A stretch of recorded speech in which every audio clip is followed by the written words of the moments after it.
Space is quiet. But memory is not. The Astrix glides toward an uncharted world, a place unmarked on any stellar map, a planet wrapped in shimmering waves of distorted reality. Its continents shift like thoughts, oceans ripple with reflections of things that never happened, and storms churn in perfect geometric spirals as if following equations instead of wind. Commander Lyra stares through the viewport, heart pounding. This world calls to her. Not just as a signal. Not just a warning. But like something alive searching for a missing part of itself. The architect's last transmission repeats in her mind. Not all worlds remember their origins. And some refuse to. Sensors flicker. Time signatures fluctuate. Moments repeat, then erase themselves. Then. A whisper. Not through speakers. Inside every crew member's thoughts. One word. Return. Rye grips the console. Did you hear that? It sounded like. Like us, Nova finishes, fear threaded through her voice. Because the whisper wasn't alien. It used their own voices. Multiple. Layered. As if versions of themselves across countless timelines were speaking in unison. Aaron runs diagnostics, and his face drains of color. Commander, the signal is coming from beneath the planet's surface. But the signature, it's matched to your biopattern. Lyra freezes. A planet broadcasting her identity? Impossible. Terrifying. Yet somehow, familiar. The crew gathers behind her as the planet rotates below. Revealing colossal scars across its surface, shaped like circular runes, glowing faintly with architect energy. And at the center of it all, in a desert the size of a continent. A monolithic structure rises, reflecting light in impossible angles. A temple. A machine. A grave. Lyra whispers, "Why does it know my name?" The answer lies on the surface. The descent began as a tremor, subtle at first, like a shiver moving through the hull, before the entire ship groaned under the pull of the planet below. Orpheus 9, a world that shouldn't have existed on any star map, rotated beneath them like a bruised sphere of living stone. Its surface warped and rippled as though something beneath the crust were breathing. Commander Aiden stood at the forward viewport, hands clasped behind his back, gaze locked on the shifting landscape. It was supposed to be a reconnaissance flight, quick, clean, quiet. But now, as the world heaved like a sleeping giant beneath them, he knew nothing about this mission would be simple. Grav anchors are struggling to lock, Cade muttered from the pilot's chair, fingers dancing across the interface. The surface keeps moving. Lyra sat beside him, eyes unfocused, breath shallow. She felt the change before any instrument registered it. A pressure behind her ribs. A faint ringing in her ears. Then. Voices. At first they were soft, like wind brushing past glass. Then they sharpened, overlapping, too many to count. "Come down. We've been waiting." She straightened, blinking. Did anyone else hear? A sudden jolt cut her off. The ship dipped violently. Klaxons blared. Gravity well just spiked. Cade shouted. "It's pulling us in." The descent that followed wasn't graceful. The ship spiraled lower, engines roaring as Cade fought to keep control. The rippling terrain below bulged upward in slow, rolling waves as if the planet were reacting to their presence. Lyra pressed a hand to her chest. The voices didn't just echo in her head anymore. They were forming, words. Memories. Images. A child laughing beside a red river. A tower of luminous stone reaching toward a teal sky. A city breathing like a heartbeat. Memories. But not hers. The ship slammed into the lower atmosphere, heat licking the hull. Aiden snapped, "Lyra, talk to me. Are you picking up anything useful?" She opened her mouth but hesitated. How could she explain visions that felt stolen? I'm hearing something, she said carefully. Not radio signals. Not language exactly. More like, emotional residue. Cade snorted. That's comforting. Lyra ignored him. The images were forming faster now, threading themselves into her mind like they belonged there. They're ancient, she whispered. Old memories from, something beneath the surface. Cade flicked a glance at her. Like tectonic memory? Geological resonance? No, Lyra said. Like people. Aiden didn't look surprised. Only thoughtful. So the anomaly has a consciousness? Maybe more than one, she murmured. Another violent lurch rattled the ship. Cade yelled over the alarms, "We're landing whether we want to or not." The impact came like the world punching upward. A shockwave rippled through the cabin as they struck the ground. For several long seconds, everything blurred, sound smeared into muffled static, light split into jagged streaks. When the noise settled, only the hiss of cooling metal remained. Aiden was the first to stand. Status. Cade groaned. Alive. Mostly annoyed. Systems are offline but intact. We're not going anywhere for a while. Aiden turned to Lyra. But she was already staring at the door. The voices stopped, she whispered. The silence inside her head felt wrong, too sudden, too hollow. Like, Cade rolled his eyes. We just crash-landed on a planet with the geological stability of soup. Everything is technically beneath us. No, Lyra said sharply. This is different. It wants us to find it. The ground trembled again, stronger this time. Dust trickled from the ceiling vents. Aiden's jaw tightened. Suit up. We need to secure the perimeter and assess structural damage. Cade muttered, perfect. A stroll on the breathing planet. Lyra remained still for a moment longer, listening, not with her ears, but with whatever part of her mind the planet had reached into. The silence fractured. For a split second, she heard a whisper sliding beneath her consciousness. You don't remember us yet. But we remember you. Her skin prickled. The airlock opened with a reluctant groan. A faint wind swept inside, warm, metallic, carrying a scent like burnt minerals. Outside, the landscape undulated gently, pale ridges rising and falling like the ripples of a massive creature shifting in its sleep. Cade shook his head. I hate this place already. Aiden surveyed the horizon. Stay sharp. Nothing here is what it seems. Lyra stepped onto the living ground. A pulse traveled through the soil, up her boots, into her bones, gentle, testing. A greeting. She swallowed hard. Whatever waited beneath the surface knew she had arrived. And it was glad. The wind outside the ship was strangely rhythmic, rising and falling like breath. Lyra felt it brushing against her suit and pulses, as though the air itself recognized her. Ahead, the landscape opened into a valley of smooth obsidian slopes that curved inward toward a single towering structure. A monolith. Its surface shimmered like polished stone, but every few seconds it rippled, distorting like a reflection on disturbed water. It was impossibly tall, stretching so high into the roiling sky that its peak vanished in the haze. The closer the crew walked, the more oppressive the presence became. Not dangerous, just aware. Aiden stared up at it, jaw tightening. This wasn't on the scans. Cade snorted. Neither was the planet trying to swallow us. New rules here. Lyra barely heard them. Every step she took toward the monolith tugged something inside her chest, like invisible threads pulling her forward.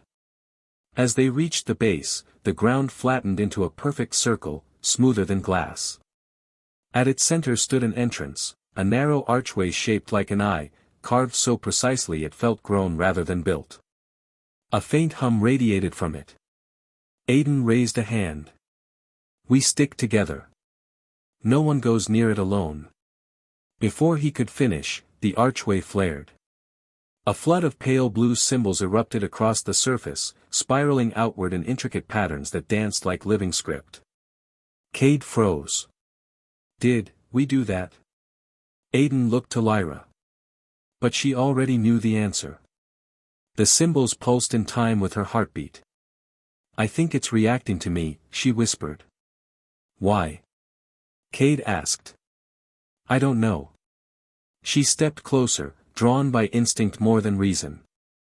As she approached the archway, the symbols intensified, brightening until the glow bathed the entire entrance in blue luminescence. Aiden reached out to pull her back. Lyra, wait. The moment his hand brushed her arm, the symbols flickered, then dimmed sharply, almost like they were rejecting him. Lyra's pulse quickened. She took another step. The symbols brightened again. They're linked to me, she murmured. Not to human presence. To mine. Aiden lowered his voice. Then go slowly. She reached the archway and placed her hand against the surface. It rippled under her touch like warm water, distorting around her fingers. The moment her skin made contact, the world dissolved. The valley, the sky, the others, everything vanished in a wash of light. Lyra gasped. Then the vision snapped into clarity. She stood in a small room, metal walls, flickering lights. A familiar cry echoed from the corner. She turned. A baby lay in a small crib. Her breath caught. The baby was her. Not metaphorically. Not symbolically. Literally her. Lyra stumbled backward, heart hammering. What is this? Then the scene shifted. She saw herself again, older now, maybe 7, running through a garden she'd never seen. Lush crimson plants swayed in the breeze. A shadowed figure called her name. Not Lyra. Ilara. The name struck her like a physical blow. Again the world rippled. A teenager stood on a glowing stone terrace, the same crimson plants visible below. A different sky overhead, teal and fractured with luminous veins. She turned. It was her face again. But not her life. Aiden's voice pierced through the haze. Lyra. Can you hear me? The vision warped, folding inward like fabric. She stumbled back into the physical world, collapsing into Aiden's arms. The symbols dimmed immediately, as though exhausted by the effort of showing her. Her breaths came in sharp, uneven pulls. Aiden steadied her. What happened? What did you see? Lyra pressed her palm to her forehead, trying to hold on to the fading images. Memories, she whispered. But, not mine. Cade crouched beside her. Alternate timelines. The temple hummed again. A thread of symbols spiraled down from the archway, weaving toward Lyra like a luminous ribbon. They formed shapes, patterns, maybe even words.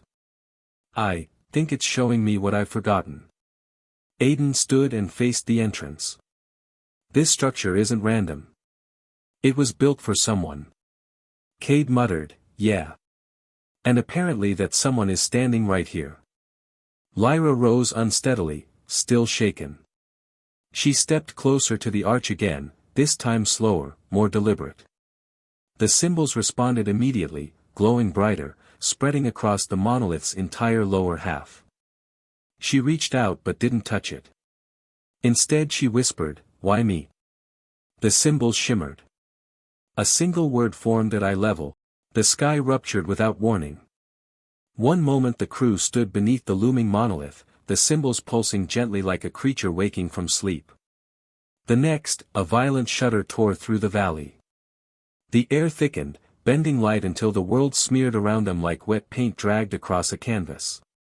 Aiden looked up sharply. Everyone inside the perimeter, now. But the storm was already forming. Lightning, if it could be called that, arced in jagged spirals, twisting in on itself like threads being braided by invisible hands. It wasn't natural lightning. The bolts were translucent, shimmering with shifting images, Faces, landscapes, moments, flashing a fraction of a second at a time. Cade froze. What in the hell is that? Lyra's breath hitched. She wasn't seeing lightning. She was seeing memories. Her own. Others. Some that felt like dreams. Some that felt like wounds. The world exploded in white. She felt herself being thrown, pulled, as though a giant invisible hand had reached into the timeline and yanked the pieces apart. When the light cleared, the valley was gone. Lyra staggered back, boots skidding across metallic ground. A cold mist swirled around her, and the air tasted faintly of metal and dust. The sky overhead was a deep violet with streaks of turquoise, a sky she recognized. But not from this life. She stood in the garden of crimson plants she'd seen in the vision. The same stone terrace. The same strange architecture, like a fusion of crystal and bone, grown rather than constructed. Her heart raced. This wasn't a memory. This was a world she should not know. Footsteps echoed behind her. Lyra spun, and froze. Standing at the edge of the terrace was a woman. Tall, poised, silver hair braided with threads of glowing blue. Her eyes were the same shape as Lyra's. Her posture, the same when the woman tilted her head. "Ilara," she said softly. "You came back." Lyra couldn't breathe. The woman wasn't similar to her. She wasn't a relative. She wasn't a reflection. She was Lyra, older, sharper, and impossibly real. A version of herself that shouldn't exist. Lyra took a step back. I'm not Ilara. My name is. The other Lyra smiled sadly. That's the name you were given in the other life. The one that veered away. But deep inside, you know who you truly are. Lyra shook her head. This isn't real. The storm, it must have thrown me into some kind of echo. This is real, the other Lyra interrupted. Just not your present. Lyra swallowed hard. So you're, me. An older you. A you from another timeline. A you who made different choices. Lyra's hands trembled. Why am I here? Because the storm wants to teach you what the temple started, the older Lyra said. And because time itself is unraveling. The monolith held the threads together. You awakened it, and the storm reacted. Lyra's pulse hammered. Where is my crew? Aiden? Cade? They are alive, the older Lyra said. But scattered. Each into the timeline where their presence resonates strongest. Lyra's eyes widened. Resonates? What does that mean? It means they are facing their alternate selves, their alternate futures. She stepped closer, expression full of knowing pain. As are you. Lyra fought a wave of dizziness. You're saying I have, multiple versions? More than you can imagine, older Lyra murmured. But among all of them, only two matter. Lyra hesitated. Two. The older Lyra nodded slowly. The one you are now. She placed a hand over her chest. And the one I became. Lyra's throat tightened. What happened to you? Why are you here? The older Lyra exhaled, gaze drifting toward the glowing horizon. I made a choice, she said softly. A choice that changed everything. Lyra felt cold. What choice? The older version met her gaze. Whether to protect the convergence. Her eyes darkened. Or to use it. Lyra stepped back. Use it? For what? To rewrite what was lost, older Lyra whispered. To restore the universe to what it should have been. To undo the fractures. To undo the suffering.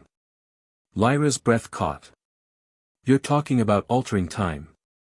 Not altering, older Lyra corrected. Perfecting. The wind shifted suddenly, sharp, electric. The sky flickered, glitching at the edges like a corrupted projection. The older Lyra looked up. Your time here is ending. The storm is pulling you back. Lyra shook her head. Wait, I still have questions. You said only two versions matter. Why? Why me? Why now? The older Lyra reached out and took her hand. The contact burned, not in pain, but in recognition. Like touching something she'd lost long ago. Because you carry the one element the others don't, older Lyra whispered. Uncertainty. Lyra frowned. What? You still question yourself. You still fear you might make the wrong choice. That is what separates you from me. She squeezed Lyra's hand gently. That is what makes you dangerous. And what makes you necessary. The storm roared overhead, ripping open a spiral of light. Lyra felt her body lifting, pulled upward, away from the terrace, away from the older version of herself. She reached out in desperation. Wait. How do I stop becoming you? Older Lyra smiled, a heartbreaking, sorrow-filled smile. By accepting what I never did, she said. That you are not alone. Lyra's chest tightened painfully. What does that mean? You'll understand, older Lyra murmured as the wind tore her form into streaming particles of light. When you faced, she was back in the valley. The storm shrieked above, bending time into spirals of fractured images. Cade materialized beside her in a burst of blue static, screaming as if pulled from another world. A heartbeat later, Aiden crashed down near them, gasping and disoriented. The crew had returned, but not unchanged. Aiden pushed himself up, shaking. Lyra, what happened to you? Lyra stared at her trembling hands. I saw myself, she whispered. In a life I never lived. Her voice cracked. And she warned me, about a choice that might destroy everything. The storm roared louder, as if answering. As if demanding. As if waiting. The storm finally began to fade. Its spiraling tornado of memories thinned to a soft shimmer, then collapsed inward as though folding itself back into the cracks of reality. The winds died. The ground steadied. Silence returned, heavy, watchful, as if the planet itself was waiting for them to catch up. Lyra stood slowly, her body aching from the temporal shock. Aiden brushed dust from his jacket, still shaky. Cade looked like he'd aged a few years in just minutes. Everyone intact? Aiden asked. No holes, Cade muttered.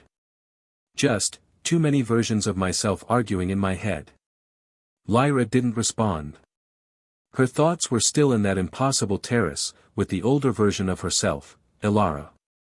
A name she had never heard, but one that had felt disturbingly natural when spoken. A pulsing glow rose from below her feet. The valley floor, cracked by the memory storm, now vibrated gently, emitting lines of soft white light. Those lines converged slowly into a widening circle around the crew. Aiden squared his shoulders. Is this another storm? No, Lyra whispered. It's an invitation. The circle collapsed downward like a trapdoor, and the ground fell out from beneath them. They didn't drop. They descended. Cade swore under his breath. Okay, this is either a good sign or the worst day we've had yet. The mist cleared. Lyra felt her breath catch. They stood inside an underground chamber vast enough to dwarf cities. Towering arches grew from the walls like the fossilized ribs of a cosmic beast. Columns spiraled upward, carved not by tools but by intention, shaped like frozen lightning, fluid geometry captured mid-strike. At the center, hovering above a circular dais, floated a massive crystalline structure, rotating in slow majestic arcs. It pulsed in rhythm with Lyra's heartbeat. Aiden's voice softened. What is this place? Lyra's answer came before she could think. The root core, she murmured. I don't know how I know that. Because you were made to, a voice echoed through the chamber. The crew spun, hands on weapons. Out of the rotating crystal emerged a shape. Not a hologram. Not a machine. Something in between. A tall, luminous being stepped forward with the grace of drifting starlight. Its form resembled a silhouette sculpted from transparent stone, etched with swirling constellations. Deep within its chest, faint shadows moved, memories, perhaps. Its eyes glowed like twin galaxies. Aiden whispered, "Another architect."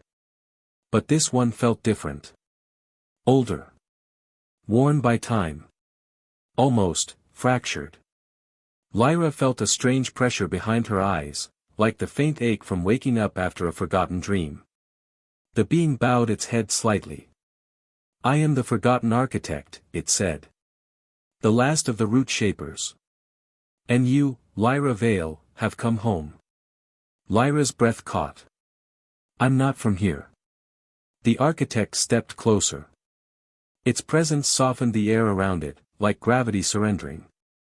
"You are. You always were." Cage shook his head. "Hold on. She was born on Iridessa Station. I was there. The architect raised an arm, and the crystalline dais brightened. "You know the story you were given." The chamber darkened. Then vortexes of light spun around them, forming images, memories pulled not from Lyra's mind but from the architect's. A swirling nebula. A cradle of stars. A chamber, this chamber, filled with empty vessels carved from crystal. The architect's voice trembled slightly. "We created children in many forms, seeds of potential to walk the galaxy when our kind faded. But one was different. The vortex centered on a single vessel, small, luminous, pulsing faintly. Lyra. A newborn created of light and matter intertwined. We infused her with resonance, the ability to hear echoes of the universe, to feel fractures in time. She was meant to become a bridge, not between worlds, but between futures." Aiden stared at Lyra. "You're saying she's engineered?" "No," the architect corrected gently. "She is born of purpose. Not programmed. Not controlled. She was made to choose her path freely." Lyra's heart hammered. "Then why don't I remember any of this?" The architect's glow dimmed. Regret seeped into its voice. "Because we sent you away. The galaxy was burning. The Convergence War had begun, and our enemies, the Voidborn, learned of the one who could unmake their dominion." It paused. "We erased your early memories, hid you in a distant system, and rewrote your origin to protect you." Lyra felt numb. A storm of conflicting memories, true and false, pressed against her skull, vying for space. "So the galaxy has been calling me," Lyra whispered, "because I'm tied to it." "Because you are tied to its destiny," the architect said. "And because the storm above was not a coincidence. It was the galaxy reaching back." Lyra took a shaky step forward. "What does it want from me?" The architect's swirling chest dimmed. "Not what it wants," it corrected. "What you choose." Suddenly, the crystalline core above them cracked, just a hairline fracture, but enough to send vibrations through the entire cavern. The architect stiffened. "The memory storm has awakened forces we cannot contain. You must decide whether to reclaim the power within you, or let the galaxy fracture further." Lyra swallowed hard. "If I choose wrong, what happens?" The architect looked at her with something hauntingly close to sorrow. "Then the version of you who met you in the storm," it said softly, "will no longer be an echo." Lyra's blood ran cold. The older version of herself. The one who believed she could perfect time. The one who had called herself Ilara. "Your future," the architect said, "depends on whether you fear your origin, or embrace it." The chamber trembled again. The choice was coming. Faster than she was ready for. For several long seconds, the cavern beneath the planet trembled like a creature waking from a nightmare. Dust fell from the bone-like arches. Graphite black cracks spread across the crystalline core above, glowing faintly with temporal static. The architect turned toward the fracture, its voice strained. The rift has not closed. It has, multiplied. Lyra felt the air shift, no, not the air, reality. Something behind her flickered. A cold ripple ran along her spine. Aiden whispered, "Lyra, don't move." She turned slowly. Someone stood at the far end of the chamber. Someone with her hair. Her height. Her face. But older. Sharper. Eyes burning with cold purpose. Her presence warped the space around her like a gravitational field. Lyra. The divergent self. The one from the memory storm. Lyra stepped forward, boots echoing against ancient stone. "So," she murmured, "the architect told you everything." Lyra's breath caught. "You're not supposed to exist." "I am the path you abandoned," Lyra replied. "The version of us that refused to be blinded by the chaos of the galaxy." Cade raised his weapon. "You again." "Great." Lyra didn't even glance at him. She only watched Lyra, her expression unreadable, cold yet yearning.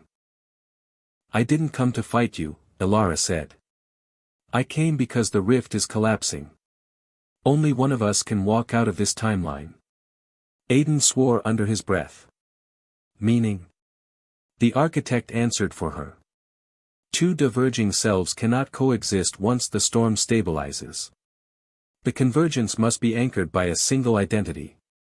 Lyra felt her pulse spike. "So one of us has to die." The architect hesitated. "Not necessarily die. You can merge, restore what was fractured. Or one can erase the other." Lyra's expression tightened. "You know, merging is not a simple reunion. It means accepting everything I am, Lyra. Every choice I've made. Every harsh truth." Lyra took a single step closer. "Why did you even form? What made you split off?" Lyra's eyes softened for the first time. "You were afraid," she said. "Afraid of your power. Afraid of the calling. Afraid of being the one the galaxy whispers to. So I became the version of you who wasn't afraid." Lyra swallowed. "You became the version who wants to control time. And you became the version who wants to follow it," Lyra countered. "We are in balance." The architect's glow flickered. "The convergence cannot bear two of you," it warned. "Realities will collapse until one identity remains." The chamber rumbled. Fractures spidered across the walls. Lyra's thoughts raced. Merge, and she would gain Alara's strength, but also her merciless resolve. Destroy Lyra, and she might lose knowledge crucial to stopping the coming war. Choosing wrong could doom hundreds of systems. She looked at Lyra. Lyra looked back, not like an enemy, but like someone staring into a mirror distorted by destiny. "Tell me one thing," Lyra whispered. "Do you want to exist?" Lyra hesitated, a flicker of emotion breaking through the ice. "I want to become whole," she said softly. "And I don't trust you to do it alone." Aiden stepped between them. "There has to be a third option." "No," the architect said. "The storm collapses in minutes. The choice must be made now." Lyra extended her hand. "Merge with me, Lyra. Together, we can guide the galaxy, not react to it. End the chaos instead of being shaped by it." Cade muttered, "She sounds like she's pitching a dictatorship." Lyra felt torn. Lyra wasn't wrong. Lyra had feared her own potential all her life. But Lyra had gone too far, becoming cold, calculating, willing to erase timelines if they led to inefficiency. Lyra stepped closer. Lyra's eyes widened with hope. But Lyra stopped just inches away. "You became what I might have been," she said quietly. "But I cannot become what you are." Lyra's smile died. "So you choose destruction?" "No," Lyra said. "I choose wholeness. But not your version of it." Her hands glowed, resonant, soft, pulsing with the music of the architect's chamber. Lyra's aura flared in response, sharp, bright, dangerous. For a moment, their energies clashed in a storm of colors. Light versus shadowed light. Possibility versus certainty. Then Lyra changed tactics. She lowered her guard. Lyra froze. "What are you doing?" "I'm not fighting you," Lyra said. "I'm accepting you." Lyra reached forward and placed a hand on Ilara's chest, right where her fractured constellation heart pulsed. Lyra gasped. Their two realities collided. Images flashed through their linked minds, wild, rapid-fire memories from both existences. Lyra as a child on Iridessa Station.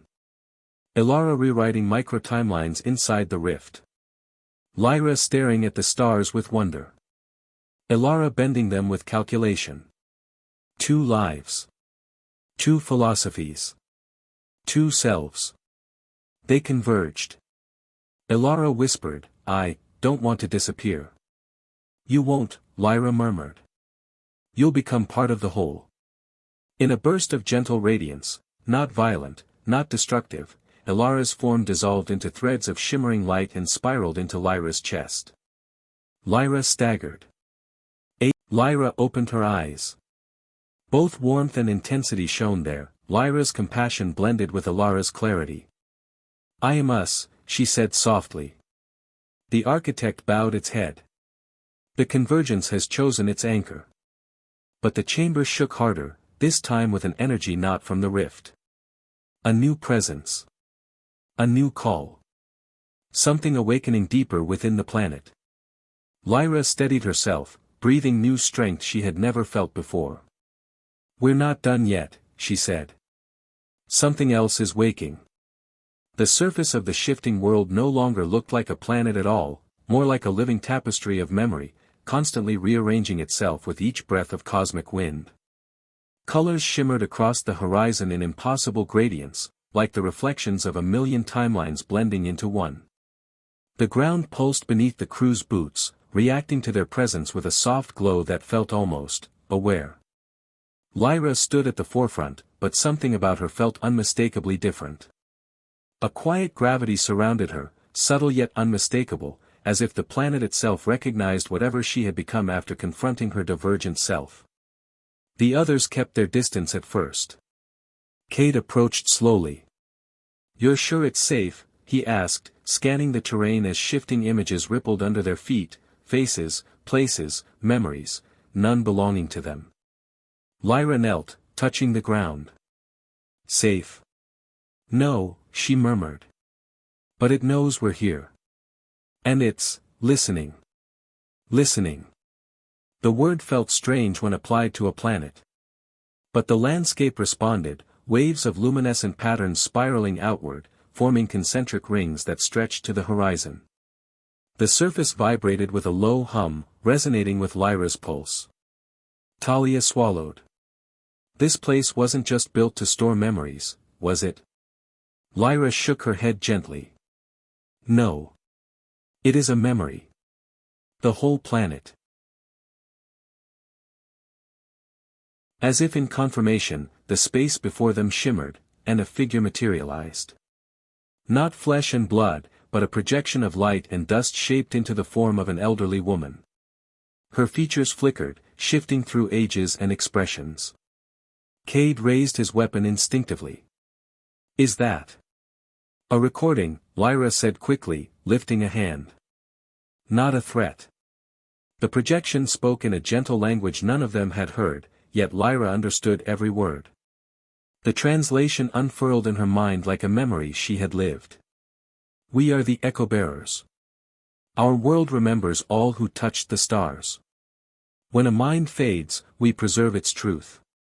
When a soul fractures, we hold its shape. And when the galaxy trembles, we awaken."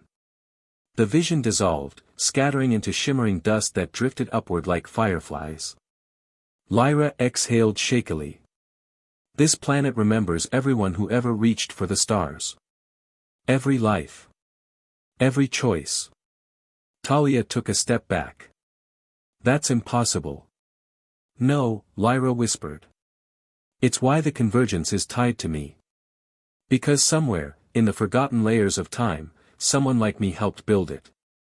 The ground surged again, forming a spiral path leading deeper into the glowing plains. Cade frowned. It wants us to follow. Lyra nodded.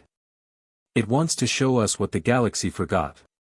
She stepped onto the path without hesitation, her eyes reflecting the shifting memories of billions. And as the crew followed her into the luminous unknown, the planet pulsed, recognizing her, welcoming her. One who remembers.